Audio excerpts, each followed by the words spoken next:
మహిళా అభ్యున్నతి అనే పెద్ద పెద్ద పదాలు వందల సంవత్సరాల నుంచి వింటున్న ఒక్క అంతర్జాతీయ మహిళా దినోత్సవం నాడు మాత్రమే మేము గుర్తుకు రావడం శోచనీయమనే మాట చెప్పాల్సిన పరిస్థితి. రెండోది, ఎలక్షన్లు వస్తే గుర్తొస్తాం, లేకపోతే అంతర్జాతీయ మహిళా దినోత్సవం వస్తేనే గుర్తొస్తాం. అంతకుమించి ఎప్పుడు కూడా గుర్తురామనేది నిజంగా బాధాకరమైనటువంటి విషయం. అయినప్పటికీ మహిళా దినోత్సవం సందర్భంగా మా మహిళా మనులందరికీ కూడా శుభాకాంక్షలు తెలియజేస్తూ, ఎన్ని ప్రభుత్వాలు వచ్చినా, ఎన్ని చట్టాలు చేసినా సమానత్వం అనేది ఏ సంవత్సరం మాట్లాడుకున్నా కొరబడుతూనే ఉంది. సమానత్వం రావాలంటే ముఖ్యంగా మహిళలు తమలో ఉన్న శక్తిని గుర్తించి, తమలో ఉన్న నైపుణ్యాన్ని గుర్తించి తమకు తాము నిరూపించుకునే ప్రయత్నం చేయాలనేది మా యొక్క విశ్వాసం. ఈరోజు అంతర్జాతీయ మహిళా దినోత్సవం సందర్భంగా తెలంగాణ రాష్ట్ర ప్రభుత్వం మహిళా శక్తి అనే కార్యక్రమాన్ని ఏర్పాటు చేసింది. అన్ని పేపర్లలో కూడా ప్రభుత్వ నిధులతోని ఇగో ఈ విధంగా పెద్ద పెద్ద యాడ్లు పట్టుకోమమ్మా, పెద్ద పెద్ద యాడ్లు ఇస్తూ ప్రజల సొమ్మును దుర్వినియోగం చేస్తుందని చెప్పక తప్పదు. పత్రికల వాళ్ళు నొచ్చుకున్నా సరే ఈ విధంగా పెద్ద పెద్ద యాడ్లు ఇచ్చుకుంటూ ప్రజల సొమ్మును దుర్వినియోగం చేస్తున్నారని చెప్పక తప్పదు. ముఖ్యంగా ఏం చేశారని మీరు యాడ్లు ఇచ్చారు? మేము ప్రభుత్వాన్ని అడుగుతా ఉన్నాం, మీరు ఏం చేశారని యాడ్లు ఇచ్చారు? ఉచిత బస్సు తప్ప ఇంకోటి ఏదైనా చేశారా? ఉచిత బస్సులో కూడా ఎన్ని లోపాలు ఉన్నాయి, ఎన్ని ఇబ్బందులు ఉన్నాయి. బస్సుల సంఖ్య తగ్గించేసినారు. గతంలో తాండాలకు గూడాలకు బస్సులు పోకపోతే ఒక్క ట్రిప్ అన్న పోయి వచ్చేది. ఇప్పుడు ఆ బస్సులు కూడా బంద్ చేసినారు.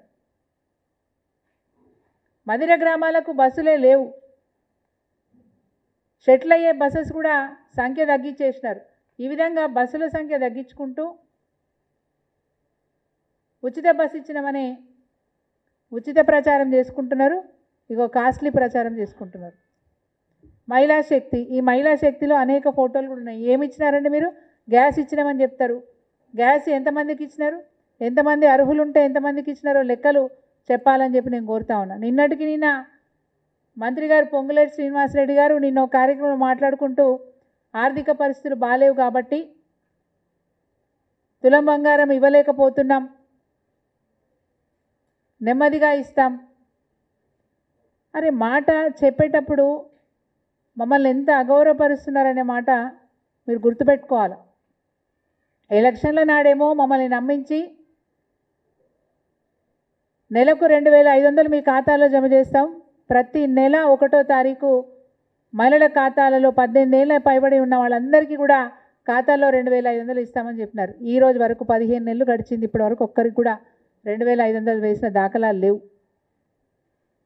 500 గ్యాస్ అన్నారు, అది ఇవ్వాల్సిన టార్గెట్ కంటే 20% 25% ఇచ్చి చేతులు దులుపుకున్న ప్రభుత్వం రేవంత్ రెడ్డి గారి ప్రభుత్వం.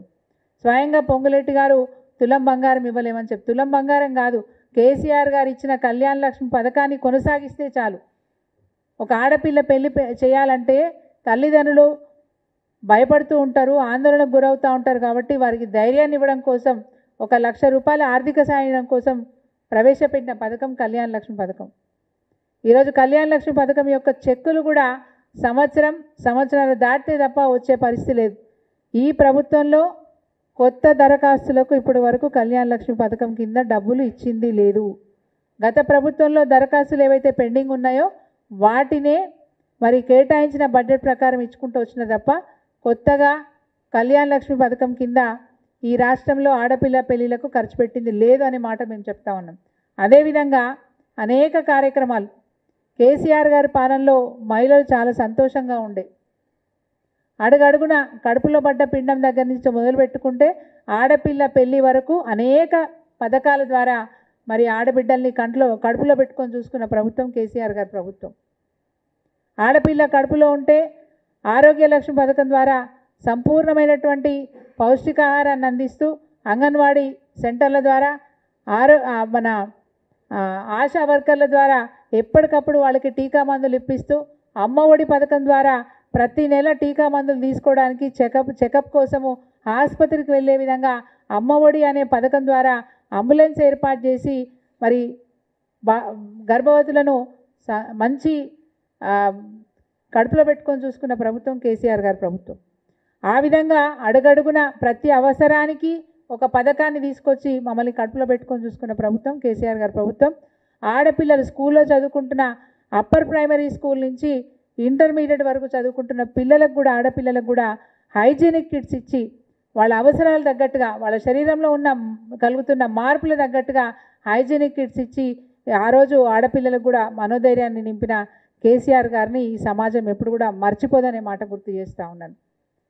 కళ్యాణ్ లక్ష్మి ఎంతవరకు చదువుకుంటానంటే అంతవరకు చదువుకోవడానికి మహిళలకు ప్రత్యేకమైనటువంటి గురుకుల పాఠశాలలు ఏర్పాటు చేసి వారు విదేశాలకు వెళ్ళి చదువుకుంటానంటే కూడా ఓవర్సీస్ స్కాలర్షిప్ పథకం ద్వారా మహిళలు ఈరోజు విదేశాలకు వెళ్ళి చదువుకునేటట్టుగా అవకాశం కల్పించిన ప్రభుత్వం కేసీఆర్ గారి ప్రభుత్వం.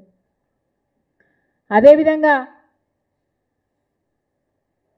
ఆడపిల్లలు ఉద్యోగాలు చేసుకుంటానంటే ఉద్యోగాలలో మహిళల కోసం రిజర్వేషన్లు, ప్రత్యేకంగా రిజర్వేషన్, నామినేటెడ్ పోస్టులలో రిజర్వేషన్లు, స్థానిక సంస్థల ఎన్నికలలో 50% రిజర్వేషన్ కల్పించినారు కేసీఆర్ గారు. ఈ విధంగా అడుగడుగున కూడా మహిళల్ని ప్రోత్సహించిన ప్రభుత్వం కేసీఆర్ గారి ప్రభుత్వం. ఇండ్ల పట్టాలు ఇచ్చినా అంటే డబుల్ బెడ్రూమ్ ఇండ్ల పట్టాలు ఇచ్చినా, ఎక్కడైనా భూ పంపిణీ చేసినా ఇవన్నీ కూడా మహిళల పేరు మీద పట్టాలు ఇచ్చిన మరి గౌరవం ఇచ్చిన ప్రభుత్వం కేసీఆర్ గారి ప్రభుత్వం. అన్ని విధాల మహిళల్ని గౌరవించిన ప్రభుత్వం కేసీఆర్ గారి ప్రభుత్వం. కానీ ఈరోజు రేవంత్ రెడ్డి గారి ప్రభుత్వం అడుగడుగున మహిళల పేరు చెప్పుకొని ఓట్లు వేసుకున్నారు. 2500 ఇస్తానని చెప్పి మోసం చేసి ఓట్లు వేసుకున్నారు. ఈరోజు మహిళా శక్తి కార్యక్రమం అని చెప్పి మరి ఇప్పుడు కూడా బూటకు మాటలు, నాటకపు మాటలు చెప్పుకుంటూ ఇప్పటికి కూడా మహిళల్ని మోసం చేసే ప్రయత్నమే చేస్తూ ఉన్నారు. ఈ విధంగా ఎన్నో కార్యక్రమాల ద్వారా గౌరవింపబడ్డ మహిళ ఈ తెలంగాణ రాష్ట్రంలో ఇప్పుడు మోసగించబడుతుందని చెప్పక తప్పదు. ఆనాడు మహిళలు నైట్ షిఫ్ట్ చేసుకొని ఉద్యోగాలలో ఉన్నవాళ్ళు ఇంటికి వెళ్తానంటే భయం లేకుండా ఉండడానికి షీ టీమ్స్ కూడా ఏర్పాటు చేసి భద్రత కల్పించిన ప్రభుత్వం కేసీఆర్ గారి ప్రభుత్వం. న్యూట్రిషన్ కిట్స్ ఇవ్వడం, అదేవిధంగా మహిళలు వ్యాపారవేత్తలుగా ఎదుగుతానంటే, పారిశ్రామికవేత్తలుగా ఎదుగుతానంటే వాళ్ళకి సంపూర్ణమైనటువంటి సహకారం అందించడానికి వీహబ్ అనే సంస్థను స్థాపించి అడుగడుగున వాళ్ళకి గైడెన్స్ ఇచ్చి గొప్ప పారిశ్రామికవేత్తలుగా మార్చడానికి, వారికి ఉన్న ఒక చిన్న ఐడియాను కూడా మరి పెద్ద పారిశ్రామికవేత్తగా మార్చడానికి కావలసిన అన్ని హంగులు, అన్ని అవకాశాలు కల్పించిన ప్రభుత్వం కేసీఆర్ గారి ప్రభుత్వం. ఈ విధంగా మహిళా అభ్యున్నతి కోసం ప్రయత్నం చేసిన ప్రభుత్వం కేసీఆర్ గారి ప్రభుత్వం. మహిళలను గౌరవించిన ప్రభుత్వం కేసీఆర్ గారి ప్రభుత్వం. మహిళల్ని మోసం చేస్తున్న ప్రభుత్వం రేవంత్ రెడ్డి గారి ప్రభుత్వం చెప్పక తప్పదు. తులం బంగారం ఇప్పుడు ఇవ్వలేం. నేను ఒక్క మాట ఈరోజు మా సహచరులతో కూర్చొని, మా మహిళా నాయకురాలతో కూర్చొని ఈ ప్రభుత్వాన్ని నేను అడుగుతూ ఉన్నాను. అలనాడు ఇన్ని పథకాలు మీరు ప్రకటిస్తూ ఉన్నారు, ఈ ప్రభుత్వానికి అంత ఆర్థిక స్తోమత ఉందా అంటే మేము చాలా సీనియర్లం, మాది ఓల్డ్ ఏజ్ పార్టీ, మాకున్న అనుభవం ఏ పార్టీకి లేదు, కాబట్టి బ్రహ్మాండంగా మేము అన్ని పథకాలు ఏర్పాటు చేయడానికి ఆదాయాన్ని పెంచుకుంటామని చెప్పి ఆ రోజు ఇప్పటి గౌరవనీయులు డిప్యూటీ సీఎం గారు ఆ రోజు ప్రగల్భాలు పలికినారు. మరి అంత అనుభవం ఉన్నవాళ్ళు అనేక పథకాలు 420 హామీలు ఇచ్చినారు. 420 హామీలలో ఎన్ని హామీలు మీరు పూర్తి చేసినారని మేము అడుగుతా ఉన్నాం. ముఖ్యంగా గౌరవ ముఖ్యమంత్రి గారు, చాలా విచిత్రం అనిపిస్తుంది వారి గురించి ఆలోచించినప్పుడు. వారు శాసనసభ్యుడిగా పనిచేసినారు, శాసన మండలి సభ్యుడిగా పనిచేసినారు, పార్లమెంటు సభ్యుడిగా పనిచేసినారు, రాజ్యాంగబద్ధమైనటువంటి మరి అనేక పదవులలో చట్టసభలలో కూర్చున్న నాయకుడికి, ఇప్పటి ముఖ్యమంత్రి గారికి మరి ఏం అవగాహన ఉందని మేము అడుగుతా ఉన్నాం. ఒక విజన్ లేదు, ఒక ప్రణాళిక లేదు. ఇన్ని వాగ్దానాలు ఇస్తే ఈ వాగ్దానాలు ఎట్లా పూర్తి చేస్తామనే ఆలోచన లేదు. చట్టసభలలో ఆర్థిక విషయాలన్నీ కూడా చర్చిస్తారు. బడ్జెట్ ప్రవేశపెట్టినప్పుడు ఆ ప్రతి సంవత్సరం బడ్జెట్లో చాలా స్పష్టంగా ప్రజలకు తెలియజేసే విధంగా ఆ రోజు వరకు ఆ సంవత్సరం వరకు ఉన్న ఆదాయం ఎంత, ఆ సంవత్సరం వరకు అయిన ఖర్చులు ఎంత, వివిధ విభాగాల్లో ఎంత ఖర్చు పెట్టాము, భవిష్యత్తులో వచ్చే ఆర్థిక సంవత్సరంలో బడ్జెట్ కేటాయింపులు ఏ విధంగా చేసుకుంటున్నాము, అంచనాలతో సహా మరి బడ్జెట్ ప్రవేశం పెట్టడం అనేది సహజంగా జరిగే ఒక ప్రక్రియ. మరి 3 చట్టసభలలో కూర్చున్న రేవంత్ రెడ్డి గారికి ఈ వాగ్దానాలు చేసేటప్పుడు అవగాహన లేదా అని మేము అడుగుతా ఉన్నాం. ఆయన ముఖ్యమంత్రి అయిన తర్వాత ప్రజాస్వామ్యాన్ని అపహాస్యం చేసే విధంగా, ఈ రాష్ట్రం యొక్క కీర్తిని దిగజార్చే విధంగా ఖజానా ఖాళీ చేసినారు, అప్పుల పాలు చేసినారు, లంకె బిందెలు ఉన్నాయనుకున్నా మాయమైనాయి అన్నారు. లంకె బిందెల గురించి ఎవరు ఆలోచిస్తారండి? తాంత్రికులు, మాంత్రికులు, దోపిడీ దొంగలు ఆలోచిస్తారు. ఒక ముఖ్యమంత్రి స్థాయిలో ఉన్న వ్యక్తి లంకె బిందెల గురించి ఆలోచించరు. లంకె బిందెల ఆలోచన ఎవరికి వస్తుందో మనందరికీ బాగా తెలుసు. ఈ విధంగా ఈ రాష్ట్రం యొక్క కీర్తిని అపహాస్యం చేస్తూ, ఈ రాష్ట్రం యొక్క అభివృద్ధిని కుంటుపరిచే విధంగా మళ్ళీ ఏ పరిశ్రమలు కూడా, ఏ సంస్థలు కూడా ఈ రాష్ట్రానికి వచ్చి పెట్టుబడి పెట్టలేని పరిస్థితికి ఈ రాష్ట్రాన్ని తీసుకెళ్తున్న ప్రభుత్వం రేవంత్ రెడ్డి గారి ప్రభుత్వం. ఈరోజు మేము అడుగుతా ఉన్నాం, ఏ ముఖం పెట్టుకొని మహిళా శక్తి అనే కార్యక్రమాన్ని పెట్టినారు? ఏ ముఖం పెట్టుకొని మహిళా శక్తి అనే కార్యక్రమాన్ని పెట్టుకున్నారు? ఇంత పెద్ద యాడ్లు ఇచ్చినారు, ఎంత ఖర్చు పెడతా ఉన్నారు? ప్రజల సొమ్మును ఎందుకు వృధా చేస్తున్నారు మేము అడుగుతా ఉన్నాం. ఎందుకు వృధా చేస్తున్నారు? మేము ఈరోజు డిమాండ్ చేస్తూ ఉన్నాం, నిజంగా మీకు చిత్తశుద్ధి ఉంటే మహిళల పట్ల మీరు ఏవైతే ప్రమాణాలు చేసినారో వాటిని వెంటనే అమలుపరచండి. అదొక్కటే కాదు, గతంలో కళ్యాణ్ లక్ష్మి 1,00,000 రూపాయల పథకం ఏదైతే ఉందో, 1,116 రూపాయల పథకం ఏదైతే ఉందో దాన్ని కొనసాగించండి. న్యూట్రిషన్ కిట్, కేసీఆర్ కిట్, నీకు కేసీఆర్ గారి పేరు మార్చాలనే ఆలోచన ఉంటే కేసీఆర్ పేరు తీసేసుకొని రేవంత్ కిట్ అని పెట్టుకో. కానీ మహిళలకు ఇవ్వాల్సిన పథకాలన్నీ కూడా 100% అమలు చేయాలి, వాటిని కొనసాగించాలని కోరుతా ఉన్నాం. అమల్లో ఉన్న పథకాలని కొనసాగించాలని కోరుతా ఉన్నాం. మహిళలకు 2,500 పథకం, దాన్ని ఖచ్చితంగా అమలు చేయాలని చెప్పి డిమాండ్ చేస్తూ ఉన్నాం. రెండవది, 2,000 పెన్షన్ని 4,000 పెన్షన్ చేస్తా అన్నారు. అత్తకు 4,000, కోడలకు 2,500 అన్నారు. ఎటువైనా ఈ 2,500, ఎటువైనా ఆ 4,000 అని చెప్పి మేము నిలదీస్తూ ఉన్నాం. మీకు చిత్తశుద్ధి ఉంటే, నిజంగా మహిళల పట్ల మీకు గౌరవమే ఉంటే ఖచ్చితంగా ఈ మహిళా దినోత్సవం సందర్భంగా మరి మీరు ఏర్పాటు చేసిన మహిళా శక్తి అనే కార్యక్రమం ద్వారా మీరు ఇక్కడ అనౌన్స్ చేస్తే, రేవంత్ రెడ్డి గారు ఈరోజు కనుక అనౌన్స్ చేస్తే మీకు చిత్తశుద్ధి ఉన్నట్టుగా మేము భావిస్తామని చెప్పి ఈ సందర్భంగా తెలియజేస్తూ ఉన్నాం. అండ్ మహిళలకు కూడా ఒక పిలుపు ఇవ్వదలుచుకున్నాం.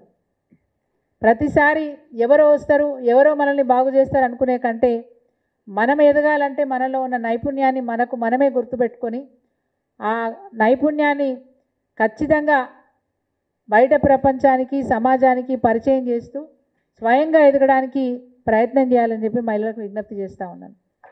రెండోది, మహిళలకు చిన్ననాటి నుంచి త్యాగాలు నేర్పుతారు. ఆ త్యాగాలు ఎంతవరకు చేయాలనో అంతవరకే చేయాలి. తమ ఆరోగ్యాన్ని కూడా త్యాగం చేసి, ఈరోజు ఆరోగ్యం బాగాలేకపోతే డాక్టర్ దగ్గర పోతే 500 రూపాయలు ఖర్చు అవుతాయి, ఆయన మందులు రాస్తే ఇంకో 1000 రూపాయలు అవుతాయి, పరీక్షలు రాస్తే 10,000 అవుతాయి. ఈ 10,000 ఈ 2,000 ఉంటే నా పిల్లలకు పనికొస్తుందని చెప్పి పిల్లల గురించి ఆలోచించే మీరు మీ ఆరోగ్యాన్ని నిర్లక్ష్యం చేస్తూ ఉంటారు. మిమ్మల్ని మీరు ఆరోగ్యంగా ఉంచుకునే ప్రయత్నం చేస్తే మీ కుటుంబం ఆరోగ్యంగా ఉంటుంది. ఆరోగ్యమే మహాభాగ్యం అనే మాట మనం విన్నాం. అలాంటి మాట నిజంగా కూడా నిజం అవ్వాలంటే మీరు ఆరోగ్యంగా ఉంటే మీ కుటుంబం ఆరోగ్యంగా ఉంటుందనే విషయాన్ని మనం గుర్తుపెట్టుకోవాల్సిన అవసరం ఉంది. రెండవది, మిమ్మల్ని మీరు గౌరవించుకోండి. ఏందే మగపిల్లగాళ్ళ లెక్క గట్ల తిరుగుతున్నామని ఆడపిల్లల్ని కామెంట్ చేయకండి. మనల్ని మనమే తక్కువ చేసుకునే ప్రయత్నం చేయొద్దు. ఇంకొక మాట కూడా నేను ఇది గుర్తు చేయదలుచుకున్నా, చాలామంది మహిళల్ని నేను చూస్తూ ఉంటా, దిశ లాంటి కేసులు జరిగినప్పుడు, నిర్భయ లాంటి చట్టాలు వచ్చినప్పుడు చాలా ఉద్వేగంతో బయటకు వచ్చి కొవ్వొత్తుల ర్యాలీ నిర్వహిస్తూ ఉంటాం. ఏం జరుగుతుంది? పోలీసు వాళ్ళు పట్టించుకుంటలేరు, పోలీసు వాళ్ళు ఏం చేస్తలేరు, వెంటనే వాళ్ళని ఉరిదీయండి అని మాట్లాడుతూ ఉంటాం. కానీ ఈ సమాజంలో మార్పు రావాలంటే ముఖ్యమైన పాత్ర మహిళదే, అమ్మదే, నాన్నదే. ఇంట్లో పిల్లలకి రోజు 2 గంటలు కేటాయించి వాళ్ళ బాగోగుల గురించి మాట్లాడండి, మీ కష్టాలు వాళ్ళకు చెప్పుకోండి. వాళ్ళ దినచర్యలో ఏం జరిగిందో వాళ్ళు మీతో పంచుకుంటే ఏ మార్గంలో ఉన్నారో పిల్లలు మనకు తెలుస్తూ ఉంటుంది. సమాజంలో నిజంగా కూడా అతిపెద్ద బాధ్యత అమ్మదనే చెప్పాలి. అట్లాంటి అమ్మను మరి గౌరవించే సంస్కృతి ఈ దేశంలో ఈ రాష్ట్రంలో ఉండాలని చెప్పి కోరుకుంటూ, అదేవిధంగా మహిళలకు ఇంకొక విజ్ఞప్తి కూడా చేస్తూ ఉన్నా. ఆడపిల్ల 4 గంటల వరకు ఇంటికి రాకపోతే 15 నిమిషాలు చూసి వీధి చివరికి పోయి మా అమ్మాయి ఇంకా రాలేదని చెప్పి ఆ అమ్మే ప్రచారం చేస్తుంది. మా అమ్మాయి ఇంకా రాలేదు, ఆ వీధిలో ఉన్న వాళ్ళందరికీ అమ్మాయి లేటుగా వచ్చిందనే విషయం తెలిసిపోతుంది. అదే మగపిల్లవాడు 6 గంటలకు వచ్చినా రాత్రి 10 గంటలకు వచ్చినా అడగరు, ఎందుకంటే వాడు మగోడు. ఈ మాట మన నోటి నుంచి రావడం దురదృష్టం. ఇట్లాంటి మాటలు మనం మాట్లాడడం ఆపేద్దాం. ఆడపిల్లైనా మగపిల్లైనా దిశ లాంటి కేసు జరిగిందంటే మగపిల్లవాడే కారణమని మీరు నమ్ముతున్నప్పుడు మన పిల్లవాడే అని ఎందుకు అనుకోవద్దు, ఆ పిల్లవాడిని మనం కనిపెట్టుకొని ఉండాలని ఎందుకు అనుకోవద్దు. సో ఈ దిశగా ఈ సమాజం బాగుపడాలంటే సమానమైనటువంటి బాధ్యత మన మీద కూడా ఉంది. కాబట్టి మన బాధ్యతల్ని మనం నిర్వహిస్తూ మనకు రావాల్సిన హక్కులు, మనకు రావాల్సిన గౌరవాన్ని దక్కించుకునే దిశగా మనమే స్వయంగా పోరాటం చేయాల్సిన అవసరం ఉంటుంది తప్ప ఏ పార్టీయో ప్రభుత్వాలు వచ్చి మళ్ళీ బాగు చేస్తాయనే మాట మర్చిపోదాం. తప్పకుండా మన శక్తిని గుర్తించి మనకు కావాల్సిన హక్కులన్నీ సాధించుకునే దిశగా ప్రయాణం చేద్దామని చెప్పి మహిళా దినోత్సవం సందర్భంగా తెలియజేసుకుంటూ మరొక్కసారి మహిళలందరికీ కూడా మహిళా దినోత్సవ శుభాకాంక్షలు తెలియజేస్తూ, అన్ని రోజులు మనమే అనుకుందాం, ఈ ఒక్కరోజే మనది అనుకోవద్దు. అన్ని రోజులు మనవే, ప్రపంచం మనదే, ఆకాశం మనదే, అన్నీ మనవే. జై తెలంగాణ.